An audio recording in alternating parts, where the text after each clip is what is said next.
love. Let me find your plug. What happened?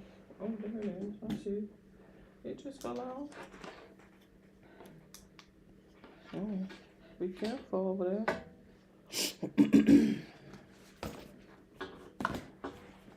Having that double table is a game changer. Let me let this chair down just a little bit because I don't know how that'll get. Oh, I'm down good. All right. Luckily, I got everything situated. Ooh. Sorry. I remember. Let me get you situated over here. And then I'm just going to adjust you just a little bit. No, I see. Hold on.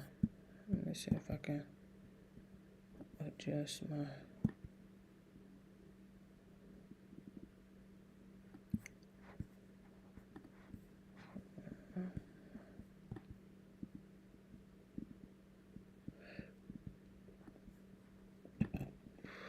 Hold on.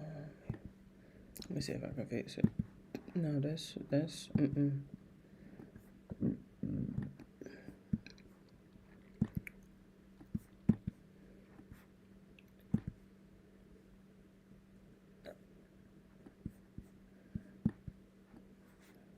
because if I come over here, all I'm doing is zooming in. I was trying to get that. Hold on, let me see if I can. Changing, man. Okay.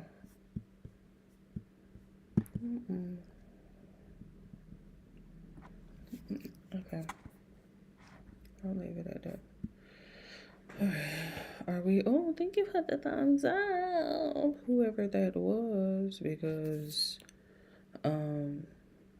hi, Bailey. Oh, my goodness. Thank you for the hearts. Axel Johnson, hello, hello, hello. Appreciate you stopping by. Shutting the stream some love. All right. We have part 1. The power of thoughts. Your shapes. Hold on. I skipped a page. I'm sorry. Thank you for the engagement. What's up, Axel? All right. So we have the power of your attitude, which is, in fact, part 1. Your attitude. Hold on. Let me put my brightness up. There we go. Okay. Your attitude determines your destiny. I am doing well. Thank you.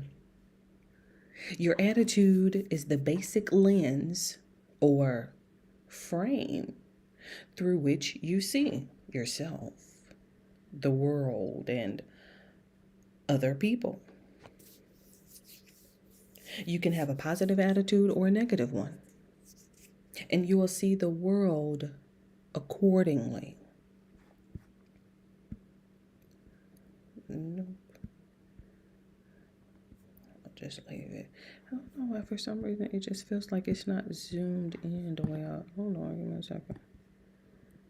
I was just trying to fix it.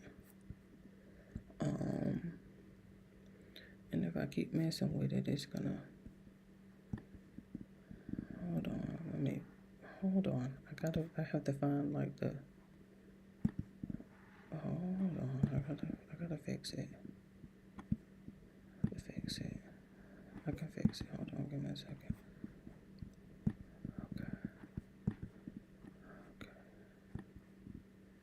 Okay. Hold on.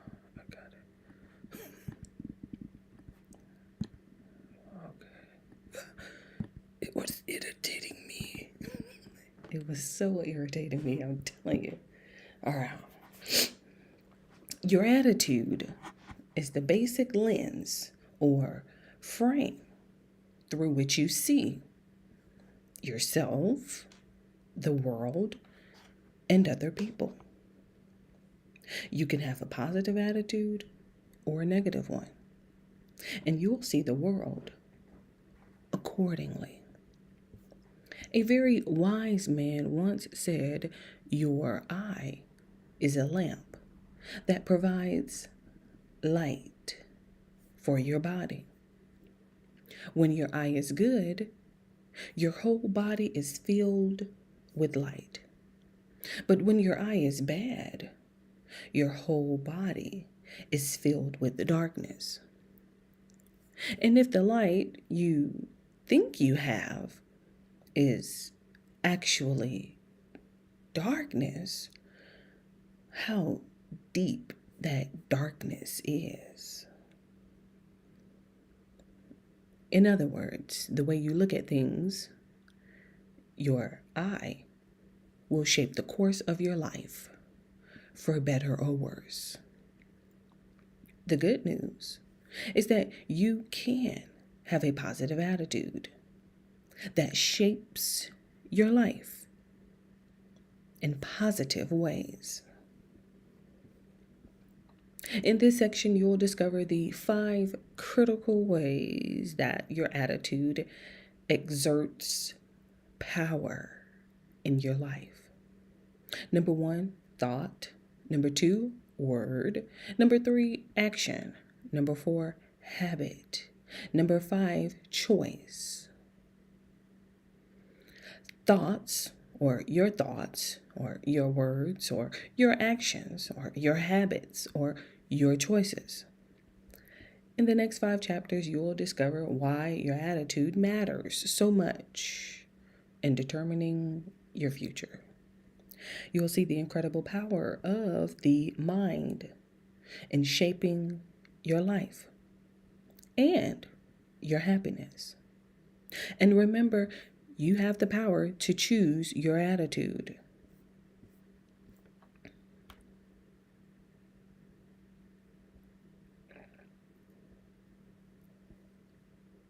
The power of thoughts. Your thoughts shape your identity. Your first step forward in harnessing the power of a positive attitude is to believe that your attitude actually does exert incredible influence over every aspect of your life. Your first step forward in harnessing the power of a positive attitude is to believe that your attitude actually does exert incredible influence over every aspect of your life. What you think shapes your identity, literally determining the kind of person you will be and the things you'll do. The people who achieve their goals, enjoy success, and seem to be happy despite their circumstances didn't get that way by accident.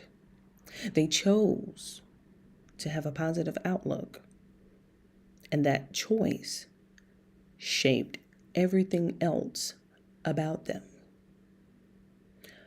Likewise, the people who drift through life complaining that nothing good ever happens have also made a choice. They interpret their circumstances through the lens of a negative attitude. Everything looks bad to them, and it becomes bad. You may be thinking, well, some things really are bad. And you're right. People face difficult, even heartbreaking trials every day. Yet some people emerge from those events contented, peaceful, and determined to move forward, while others seem to wither away. The only difference is their attitude. In the same way, many people experience wonderful things like a great job, a loving family, and good health. But nothing ever seems to satisfy them. They're always unhappy because they choose to be. Charles Swindoll, the highly acclaimed teacher and author, put it this way: the longer I live, the more I realize the impact of attitude on life. Attitude, to me, is more important than facts. It is more important than the past, than education, than money, than circumstances, than failures, than success, than what other people think or say or do. I am convinced that life is 10% what happens to me and 90% how I react to it. And so it is with you. We are in charge of our attitudes. You have the power to choose your response to any situation. And in that power lies the ability to control your identity, your happiness, and many aspects of your future. You're in charge of the most powerful force in your life, your attitude.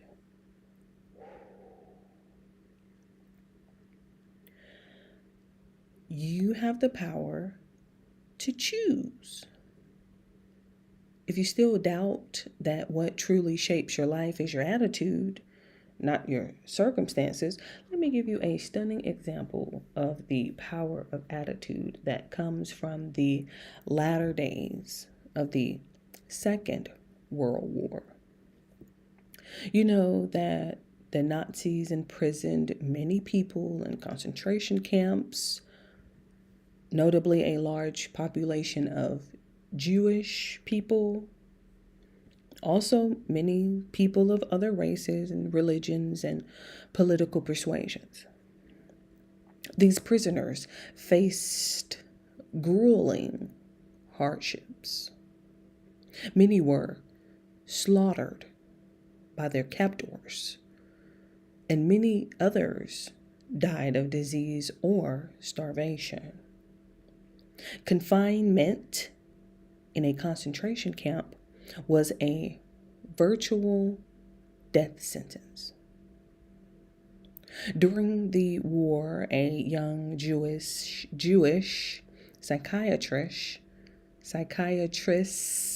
goodness gracious, young Jewish psychiatrist from Vienna, Austria, was deported to the, I wonder how you say that. Hold on, give me a second, because I got a word that I'll play.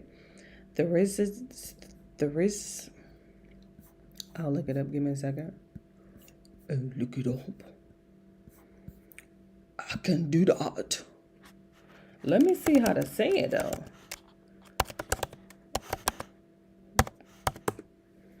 How do you say it? Pronunciation, please.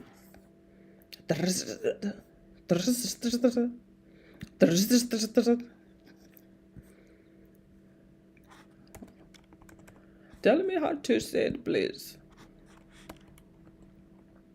Theresienstadt. Theresienstadt. Okay, Theresienstadt. All right. Theresienstadt. Theresienstadt. I like that. Theresienstadt. Okay. During the war, a young Jewish psychiatrist from Vienna, Austria, was deported to the Theresienstadt concentration camp in what's now the Czech Republic, along with his entire family. Viktor Frankl and his wife Tilly were later transported to the infamous Auschwitz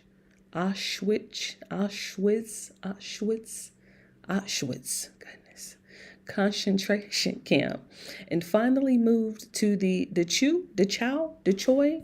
I'll look it up. Give me a second. Dachu. Give me a second. I'm gonna go find it.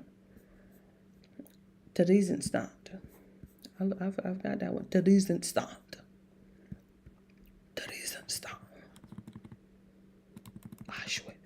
Auschwitz. Okay, let me see. What was that? Dachu. Dachau. Hey, Dachu. Uh-oh. Oh, let me see. Dachau. Oh, my. Dachau. Dachau.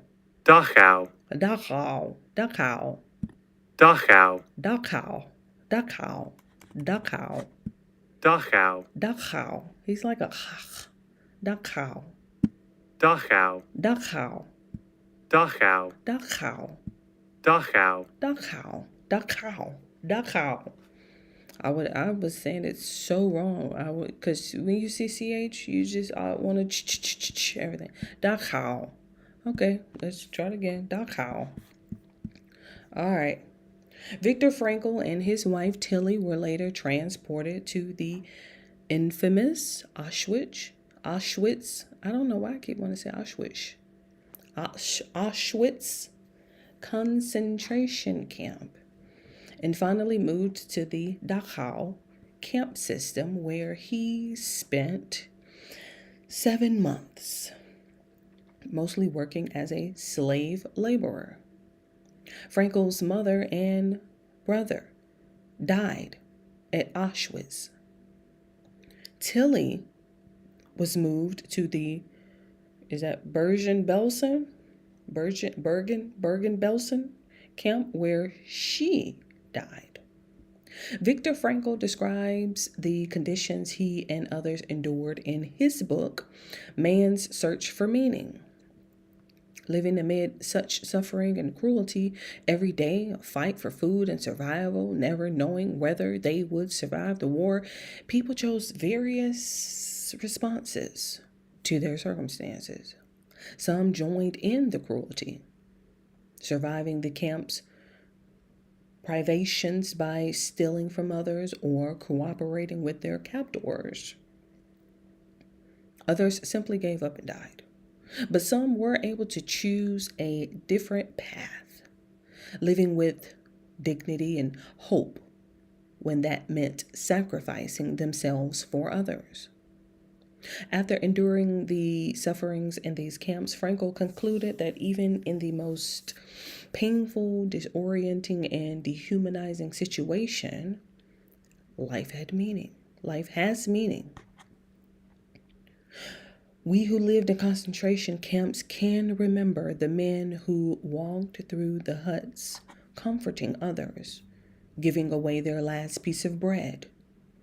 They may have been few in number, but they offer sufficient proof that everything can be taken from a man but one thing: the last of the human freedoms.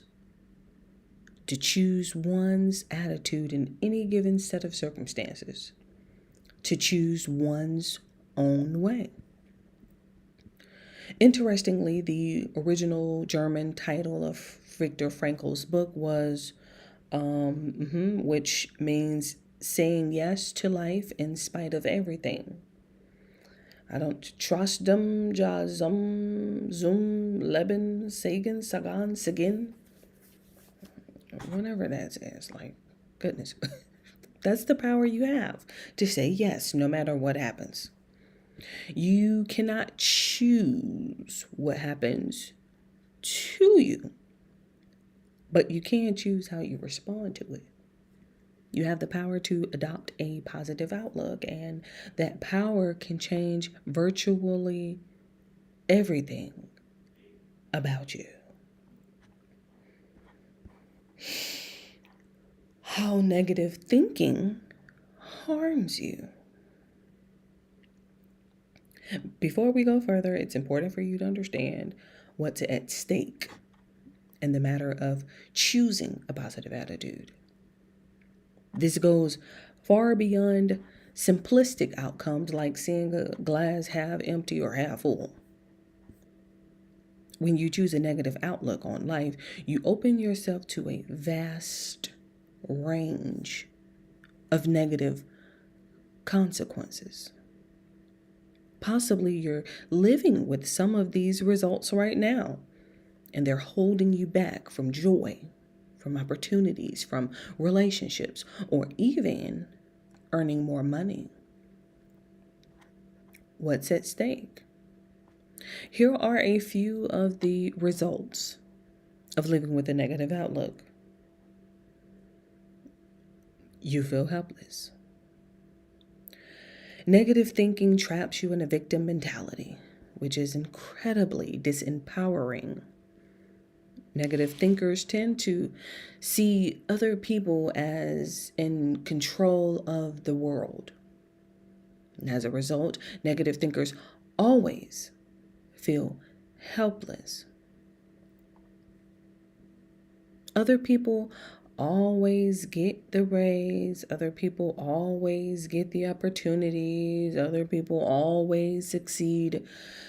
Negative thinkers develop a helpless outlook on life that keeps them rooted in place. They never change because they don't think they can. Age-old wisdom from the book of Proverbs confirms this point. The lazy person claims, "There's a lion out there. If I go outside, I might get killed." If you think the worst in every situation, you'll prevent yourself from taking any action.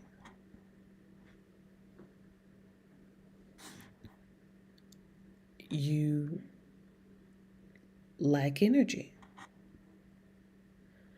Negative thinkers take an immediate, negative thinking takes an immediate toll on one of your most important assets,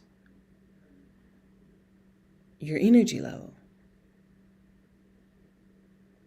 If you're one of those people whose mood is affected by a lack of sunshine, called seasonal affective disorder, you will know exactly what I'm talking about.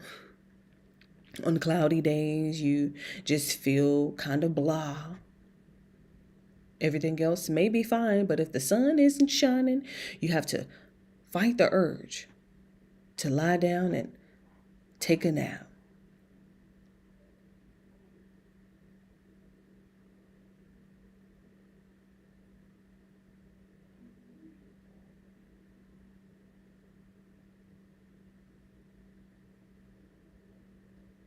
That's exactly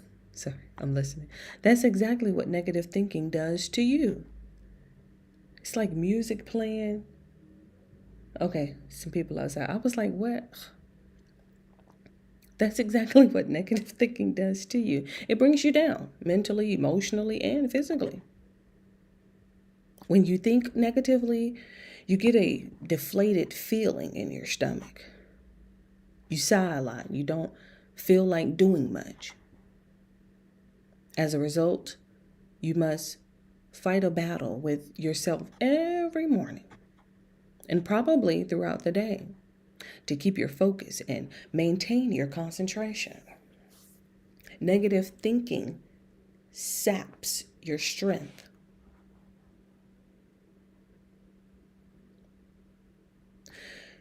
You suffer physically and emotionally. Study after study has shown the link between optimism and positive health outcomes, and between pessimism and negative health changes. Your mind and body really are connected. While positive thoughts generally fade in time, negative thoughts cling to you like mold on stale bread. Think about it. Which do you remember more vividly? The time when you made the winning run in your little league game, or the time you stuck out struck out with the bases loaded. When you welcome negative thinking, it's like allowing weeds to take root in your mind and body.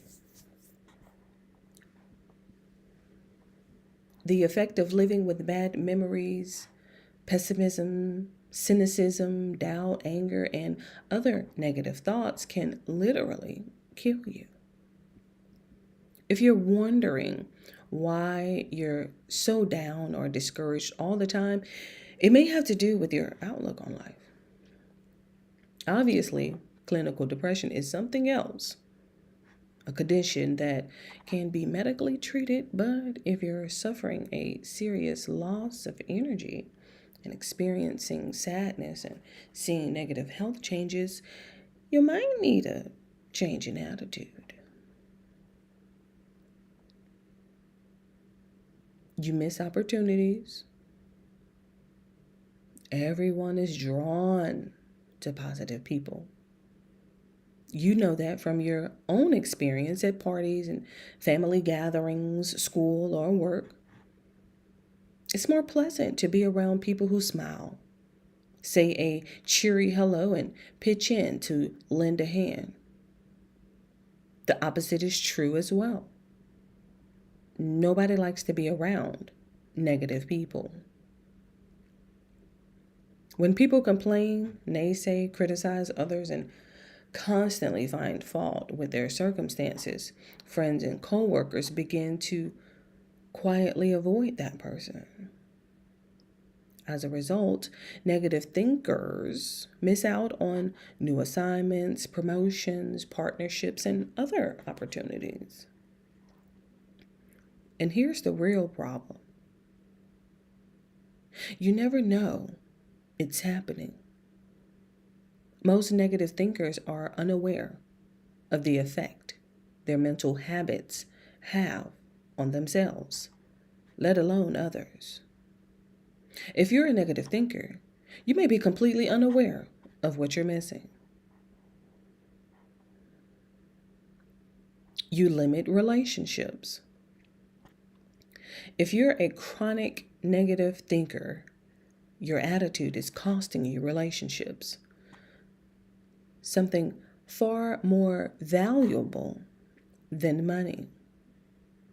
As I've already noted, people always enjoy being around a positive person, but nobody likes to be around a pessimist. Actually, that's not quite true. There are people who enjoy the company of a pessimist.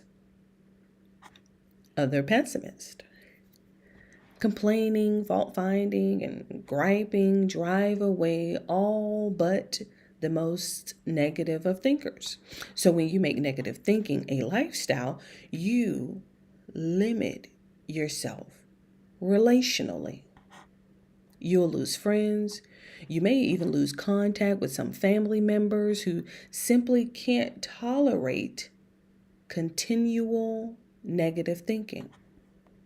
And again, you may never know this is happening. Negative thinkers seldom perceive the effect of their presence on others. If you can identify with any of those side effects of negative thinking, you're getting a glimpse of just how much a negative attitude can cost you. It affects everything from your employment to your relationships, even your physical health. You're seeing the truth of it now. Your attitude really does have the power to shape your life. The good news is that a positive attitude has that same power to an even greater degree. When you adopt a positive attitude, you'll experience a wide range of beneficial results. I don't know why I grabbed that cup like it was some more in there. Let me get me a sip of water. Let me check in on the chat real quick and make sure I ain't missed nobody. Okay, Earth Nation had stopped by. Prasad, I missed you. What's your philosophy on life? Earth Nation. Oh my goodness. Prasad, I miss you. There was a Chinese parable about what you're saying, dealing with a river that represents the noise of the world and the rock representing attitude and minding your business. Those who flow with the river are carried with the noise of the world, but those standing on the rock embrace peace and calm emotional stability, letting go of what they can't control, only themselves. Interesting. I like that. I had to check in on the chat. Be having to move it, man. Be spamming my chat. My chat just be all spammed. I'm like, dang, that's crazy. That is so crazy. Let me make sure I got that check. Okay. All right. A positive attitude brings positive results. Hold on, let me see. Okay, all right. I'll check what page I'm on. Though the correlation between positive thinking and positive results has been observed for centuries, sociologist Robert K. Merton formalized the idea when he coined the term self-fulfilling prophecy. Merton wrote, quote, "The self-fulfilling prophecy is, in the beginning, a false definition of the situation, evoking a new behavior, which makes the original false conception come true." Wait, hold on. In the beginning, a false definition of the situation, evoking a new behavior, which makes the original false conception come true.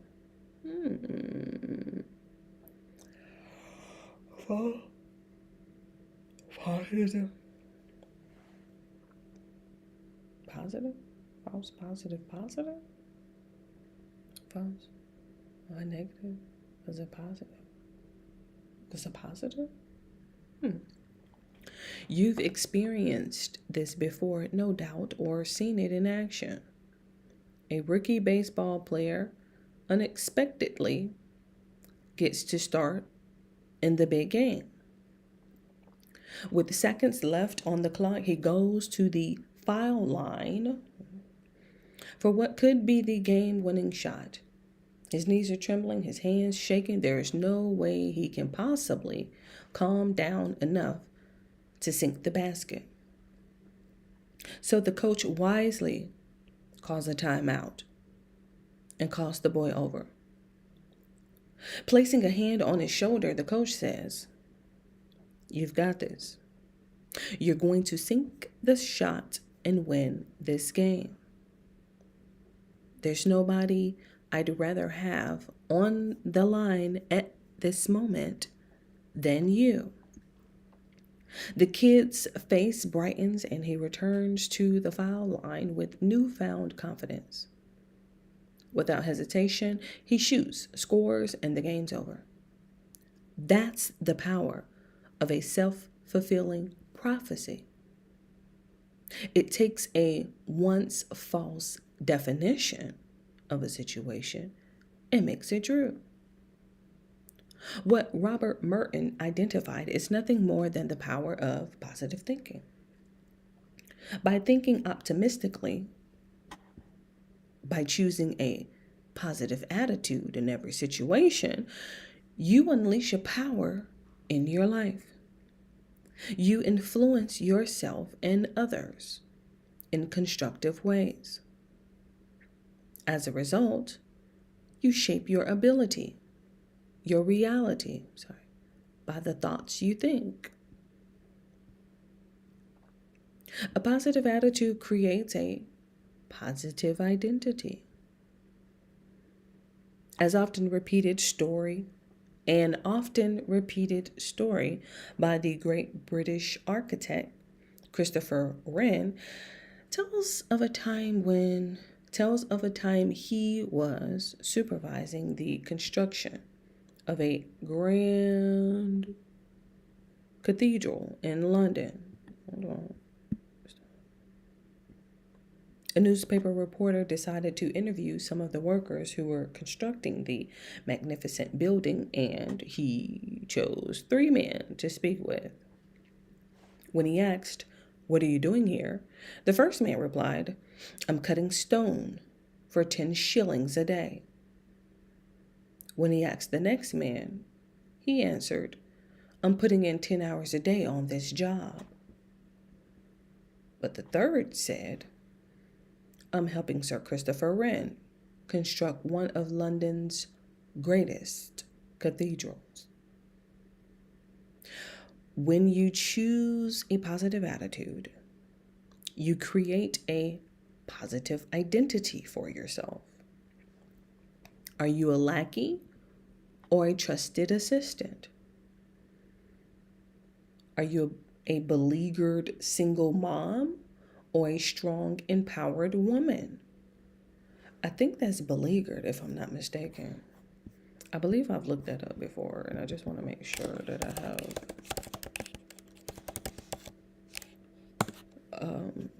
I think I have beleaguered. Beleaguered. Okay, I was making sure I had looked that up before. Beleaguered.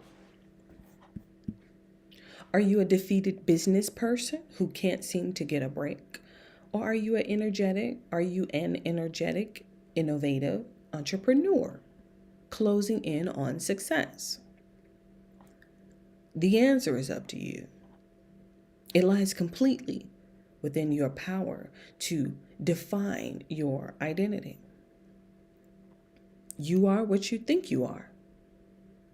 And you can become whatever you believe you can be. A positive attitude improves your health.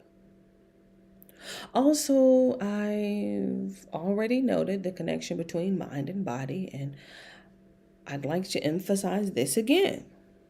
When you adopt a positive attitude towards life, you will have a positive impact on your health. But don't take my word for that. A team of researchers who studied more than 5,000 workers concluded that people with a highly optimistic life orientation experience daily events in a more positive way and expect more positive outcomes than pessimists. They noted highly optimistic individuals appear to attract supportive social relationships, use adaptive coping strategies, and have different health habits than pessimists.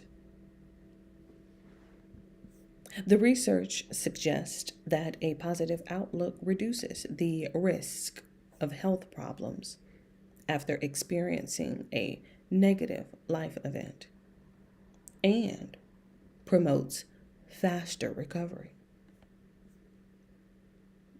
You aren't imagining it.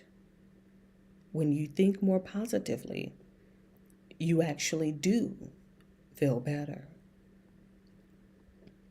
A positive attitude creates possibilities. I love the story of a man who approached a little league baseball game one afternoon and watched the kids playing ball. He asked a boy in one team's dugout what the score was. 18-0, the boy said. They're winning.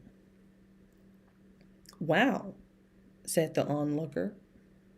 I bet you're discouraged.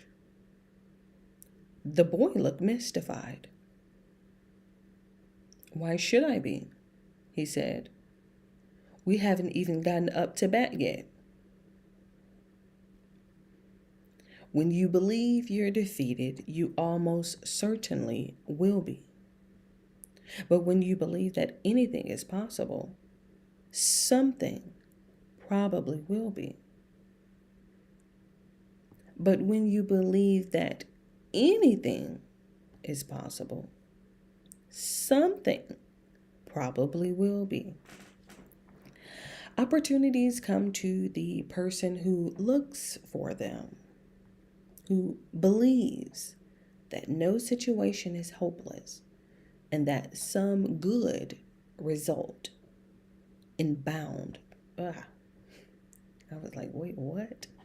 Opportunities come to the person who looks for them, who believes that no situation is hopeless and that some good result is bound to occur. When you adopt a positive outlook, you create your own possibilities. When you adopt a positive outlook, you create your own possibilities. I like that.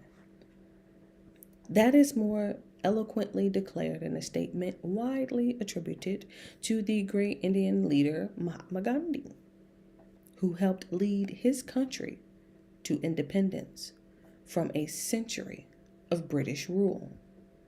Quote, "Man often becomes what he believes himself to be. If I keep on saying to myself that I cannot do a certain thing, it is possible that I may end up really becoming incapable of doing it.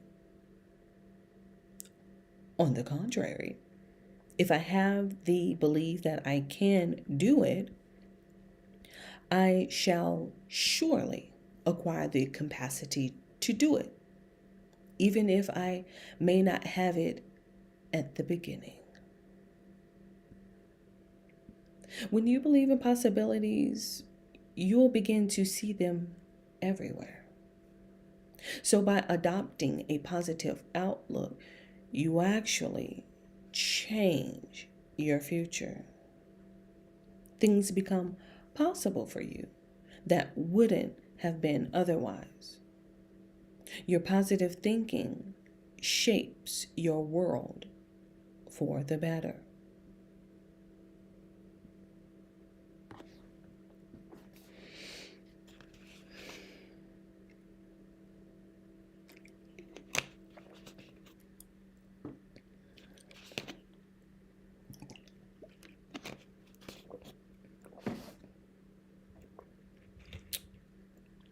A positive attitude wins friends. So comfortable in the chair. As researchers in the study noted above point out,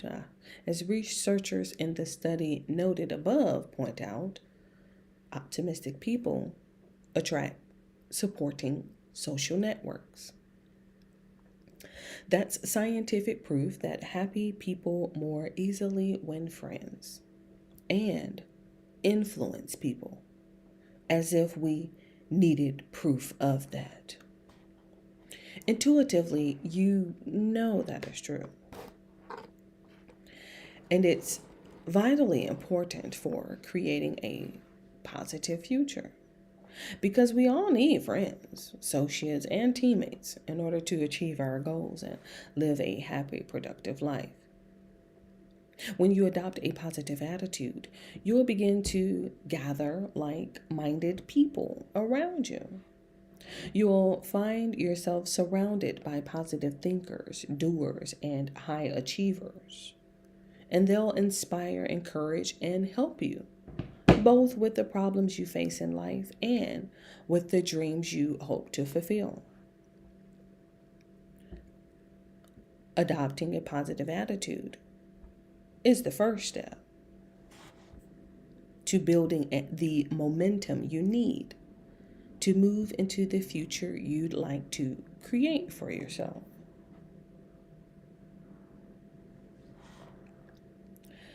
Simple ways to get started.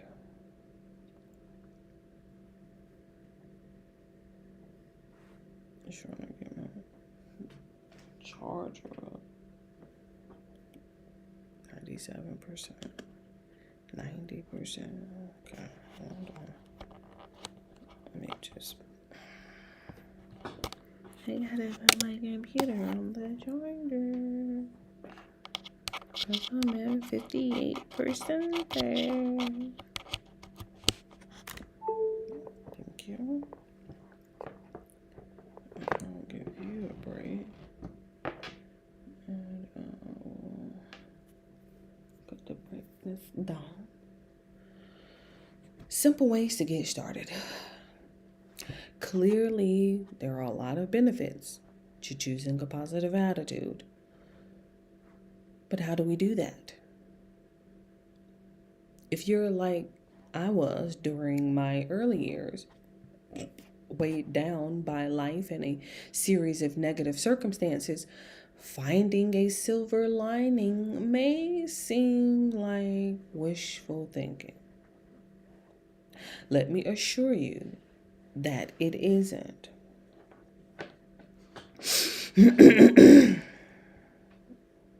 Let me assure you that it isn't. Here are some practical first steps toward moving yourself from the negative column to a positive outlook. Recognize negative thinking. First, recognize negative thinking in yourself. This can be difficult to do because negative thinking can become the hard wiring in your brain. Without realizing it, you may filter everything you see and hear through this grid of negativity.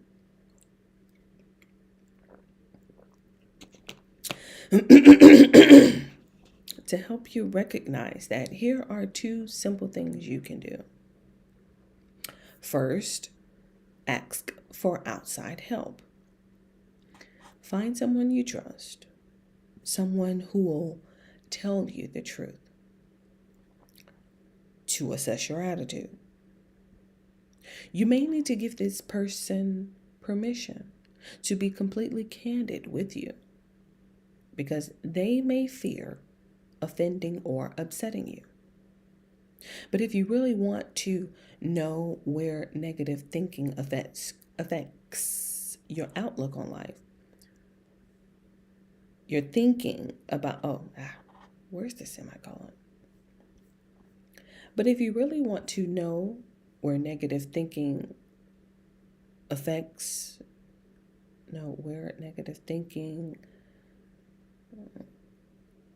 it's like hold on a second. That always affects. If I could just have a semicolon here, affects.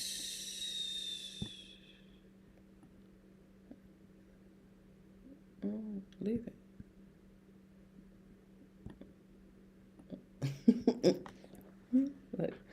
But if you really want to know where negative thinking affects your outlook on life, your thinking about your future, your relationships, or any other area,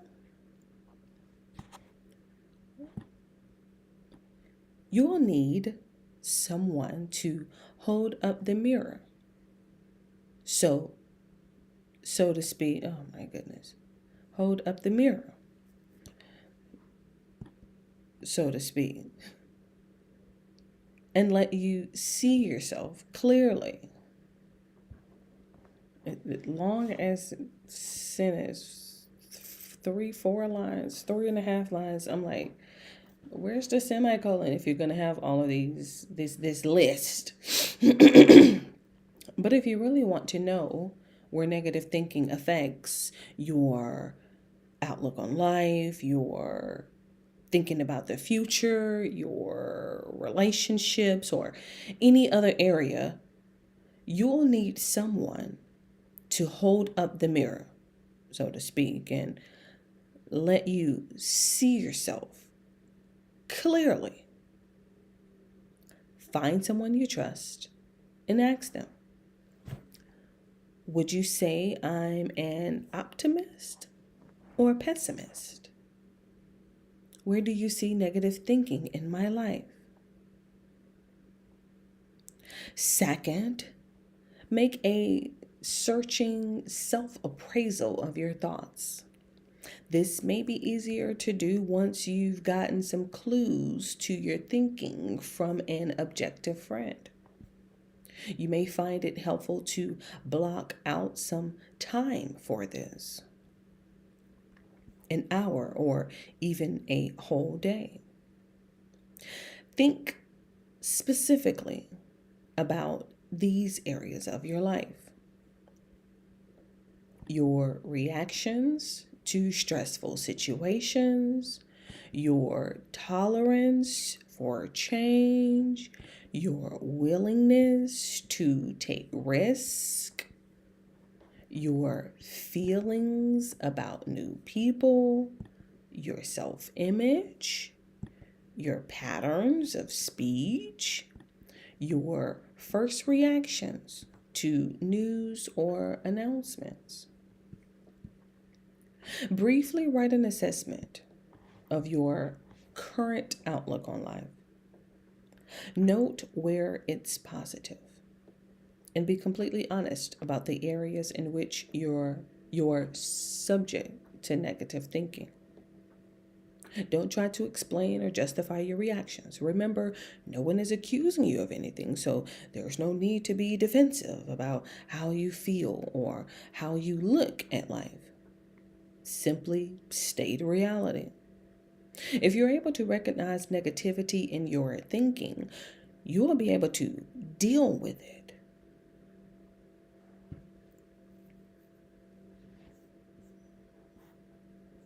Read that again. I feel like it should say when, not if.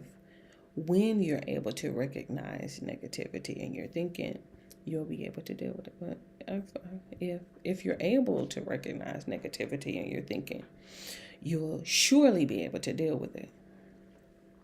If you're unwilling or unable to see when and how you think negatively, you won't ever change. Resolve to take action. When Jesus met a man who'd been lame for 38 years, he asked what would seem to be a ridiculous question. Do you want to get well? Who wouldn't want to get well? However, Jesus was probing the man's thinking to find out how serious he was about dealing with his problem. Jesus wanted to know if he had the resolve to do something about it, or perhaps was content to be helpless. Many people are. Negative thinking can feel like a warm blanket, safe and familiar. It seems comforting to believe that your life isn't changing because it can't, or because that's just the way it is. Those negative thoughts can be all the excuse we need to remain passive. That's why making the resolve to change is a necessary first step toward improving your outlook.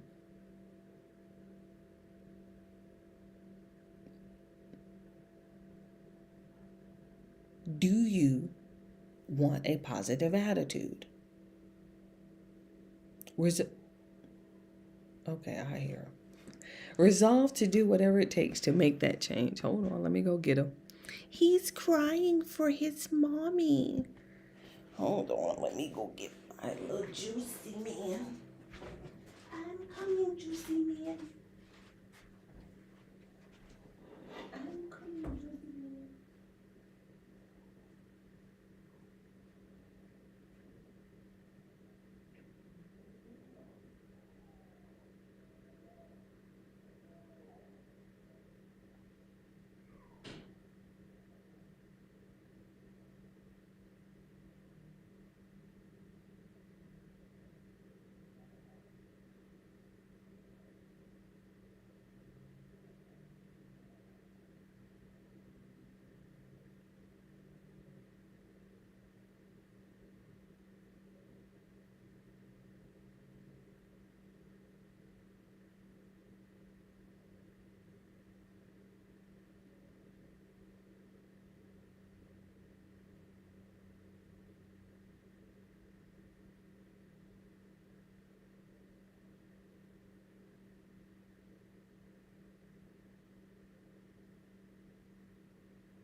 what time is it? Is it really 12 o'clock?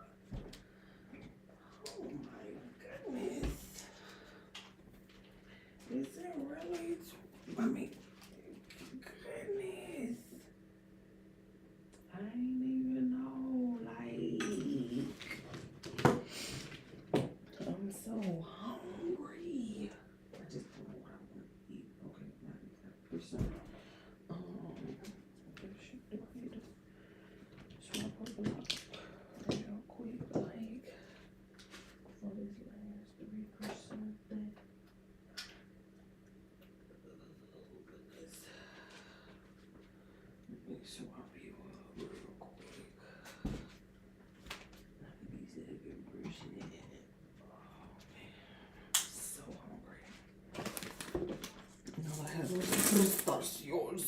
I only have pistachios. I want me some cacao. Oh my god. On a Sunday. Ooh, she gonna be booming right now. Trying to go to cacao right now. She gonna be booming. Live up in the road. Dang.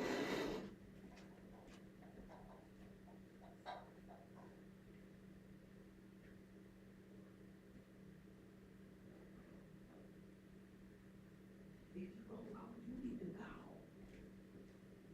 And I just put him back to sleep too. I'm like, if you gonna go, man, you need to go. I'm so hungry. What time is it? I got 12 o'clock on the dot. What page are we on? Let me see. Let me see. Okay. I know we're doing pretty good. I mean, as far as like on time wise. I'm just so hungry, man. I'm talking about I want to go to Cookout so bad right now.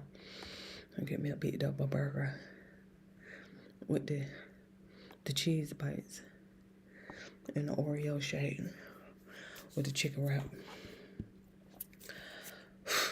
So hungry. Okay, I only got like 3 pages left. I'm on page 11, and this I'm wrapping it up. Technically, I'm on page 12. It can feel like okay. Resolve to do whatever it takes to make that change. Okay. Practice displacement. In part 3 of this book, I'll give you a simple practical plan for renewing your thinking. I've also written an entire book on this subject called Rethink Your Life, a unique diet for the mind. For now, you can begin to reshape your outlook by displacing negative thoughts with positive ones. When you discover yourself defaulting to negative thinking, immediately replace the negative thought with a positive one. Here are some examples. It'll probably rain. It might not rain. Nobody ever wins those things. Somebody has to win. Why not me? She'll probably say no. She might say yes. I don't think I can. I'll give it a try.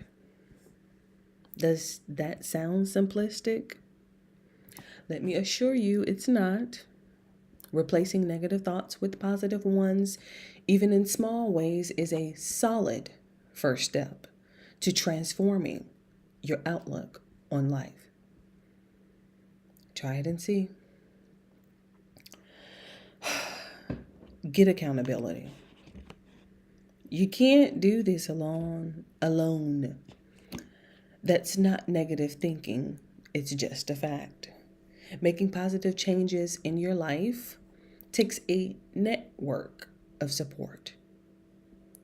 If you hope to harness the power of a positive attitude in your life, you'll need a support team. Begin by asking the people closest to you to keep you accountable for changing your attitude. Simply tell them, I'm trying to change the way I look at life and I really want to eliminate negative thinking. Please let me know whenever you see or hear a negative attitude from me. I'd really appreciate it. Then be open to their feedback. This, perhaps more than anything else, will help you recognize patterns of negative thought and root them out. Find at least one friend or relative who will help you change your future by changing the way you think. You can do this. I really believe you can do this. I know it seems daunting to change your life from the inside out. You've experienced some tremendously negative events in your life, and negative thinking may have become the boilerplate in your brain. It protects you from experiencing further disappointment. I understand. Yet I can't let you stay there. I care too much about you and your future to allow you to wallow in negative thinking. You can do more. You can have more. You can experience more in your life. If you doubt that, let me remind you of the amazing story of a true American hero, Helen Keller. Helen Keller was born on June 27, 1880, in a small town in Tuscumbia, Alabama. I've never heard of Tuscumbia. Although she was born with ability to see and hear at 19 months of age, she contracted an illness, possibly scarlet fever or meningitis, that left her deaf, mute, and blind. For most people, that would have meant the end of any chance for a productive life. But Helen Keller wasn't just any person. Helen's amazing teacher, Anne Sullivan, broke through the near complete isolation that Helen lived in, teaching her to communicate, a key to forming relationships and experiencing life. Helen Keller grew to become a prolific author and outspoken advocate for a number of causes, including women's suffrage and the right of laborers. To say that she was empowered by a positive attitude would be a complete understatement. Here's what she said about finding happiness in life. Most people measure their happiness in terms of physical pleasure and material possession. Could they win some visible goal which they have set on the horizon? How happy they could be. Lacking this gift or that circumstance, they would be miserable. If happiness is to be measured, I cannot hear or see have every reason to sit in a corner with folded hands and weep. If I am happy in spite of my deprivations, if my happiness is so deep that it is a faith, so thoughtful that it becomes a philosophy in life, if in short I am an optimist, my testimony to the creed of optimism is worth hearing.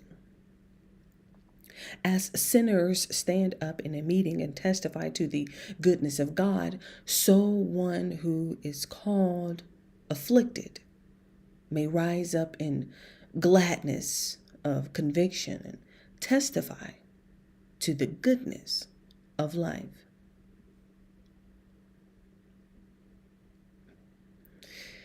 In the early 2000s, when each of the 50 United States selected an emblem to represent that state on a unique edition of the $quarter, Alabama honored one of its most favored citizens by choosing an image of Helen Keller to place on its state quarter. It's the only circulating U.S. coin to feature Braille. Is it Braille or Braille? I think it's Braille. I don't know. Let me check. Ooh, my goodness. I believe it's Braille, right? Ain't it Braille? I think it's Braille.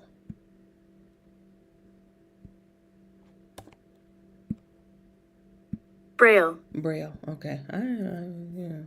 Braille. Regardless of the circumstances you now face, you can change your life for the better by changing your outlook. Your attitude has the power to lift your life to new heights or to hold you in despair. Your attitude can win friends, influence people, and be a catalyst for making your dreams come true. Or it can be the governor on the engine of your life, the limiting factor that ensues you'll never succeed beyond where you are now. No one else can change your outlook for you. It's up to you. Make the choice to adopt a positive attitude. Do it for yourself, for your family, and for your future. Let this be the first day of a beautiful new you. And scene. Shout out to Helen Keller. Like, shout out to Helen Keller. And scene. Shout out to the Helen Keller. Oh my goodness. So believe it or not, what I must do now. What did I do with my phone? Did I leave it somewhere?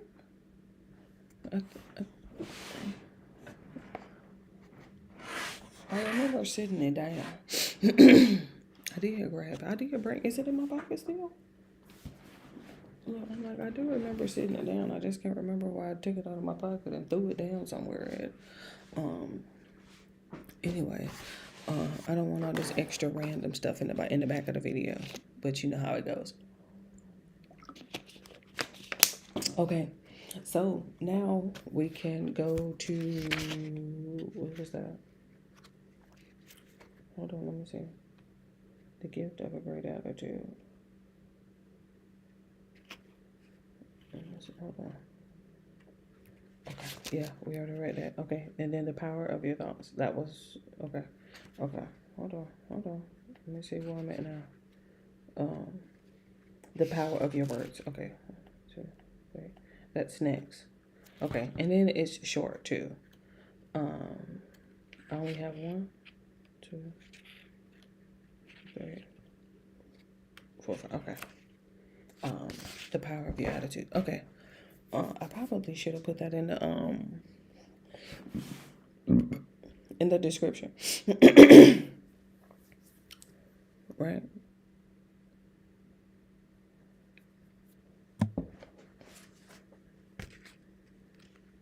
I'm gonna figure out how to put it in the description. The power of your attitude. Well, I think that's the title of the book. The power of your attitude. No, the power of your thoughts was part 1. Okay. Okay. I have to take the pictures for the power of your words. That's part 2 of part 1. Like, subcategory, whatever. I have to crop the pictures and edit. So if you saw some of the pictures, they was like that and stuff like that. Well, it's the light. I can't use the bright lights Not when I'm live streaming because, oh my goodness, I'm talking about, like, it looks better, sure, of course, but when I log out, oh, my eyes. That's why I have to, like, wear the glasses when I use the bright light, because my eyes, oh, be seeing shadows. So I have to put the book on the stand, and I have to, like, take a picture of it, and oh my goodness. You see why some of the pages look a little distorted. But anyway, nonetheless, in the